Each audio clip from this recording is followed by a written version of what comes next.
Hi there. Today we're going to make bright and beautiful paper flowers.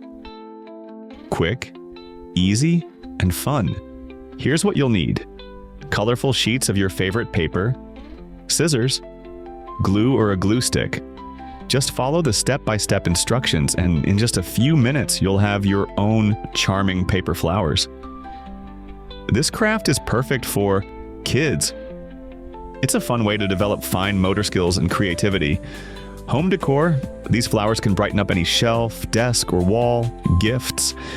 Add them to cards or wrap them in a handmade bouquet. Paper crafting is a simple and engaging way to spend quality time with children or relax and enjoy some creative me time. Don't forget to subscribe if you enjoy DIY projects, give us a like and leave a comment.